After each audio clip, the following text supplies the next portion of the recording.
Yo, Aaron here, and welcome to part 2 of 3 songs that you can play with just one chord. The first song's by Aretha Franklin, it's called Chain of Fools, and goes like this. Chain, chain, chain. Chain, chain, chain. Chain, chain, chain. Chain of Fools. That is an A minor 7 shape with a capo at the 3rd fret. But I'll explain more once we get zoomed in. So the chord in this song is called C minor 7. But as you can see, I've put a capo on the guitar because playing a C minor 7 on the guitar is actually very, very difficult to begin with. So I'm going to make it easier by using this capo. If you're not sure how capos work, I'll put a link in the description to how they work.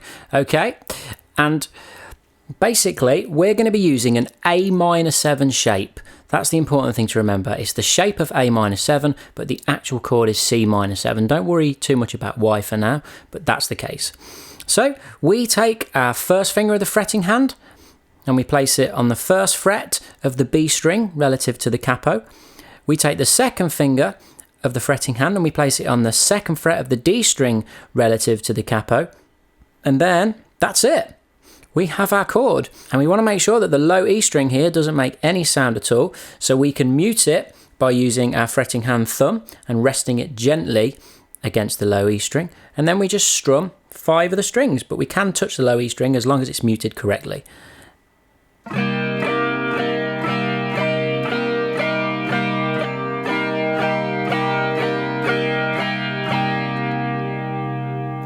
That's it, go and try it to the original track if you dare. The next song's by Sonny and Cher, it's called The Beat Goes On, and it goes like this.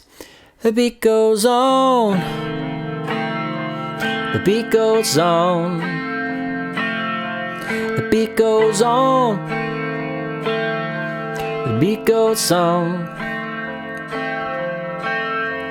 Drums keep pounding a rhythm to the brain.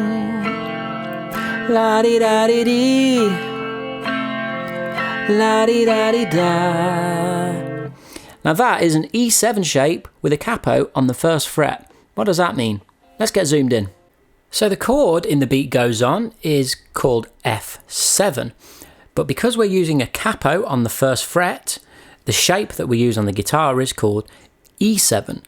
So we're using an E7 shape, okay?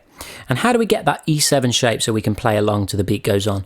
Well, we take our 1st finger of the fretting hand and place it on the 1st fret of the G string relative to the capo. We take our 2nd finger and place it on the 2nd fret of the A string relative to the capo, and then we can strum all the strings, and that's it. That's our E7 shape, which is actually an F7, okay?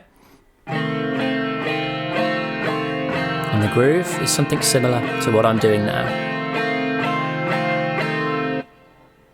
Let's move on to the next song. Our final song for this video is by Harry Nilsson, and it's called Coconut. It goes like this. She put the lime in the coconut and drank them both up. She put the lime in the coconut, drank them both up. Put the lime in the coconut and drank them both up. Put the lime in the coconut and drank them both up. You get the idea. That is a C7 chord. Let's zoom in and see how we play it. If you saw part 1 of this mini-series, you'll know that Tomorrow Never Knows by the Beatles uses this exact same chord all the way through that song as well. So if you've not seen part 1, go check that out. I'll post a link in the description. However, let's recap. We put our 1st finger on the 1st fret of the B string. Our 2nd finger goes on the 2nd fret of the D string. Our 3rd finger goes on the 3rd fret of the A. And then our pinky goes on the 3rd fret of the G. And we're aiming for only 5 strings. And again, we can use our thumb to mute the low E, but actually with this particular chord, it is easier to use the very tip of the 3rd finger that's sitting on the 3rd fret of the A string. So that's just touching the low E. Notice how it can't make a proper sound? And then the groove is just like this.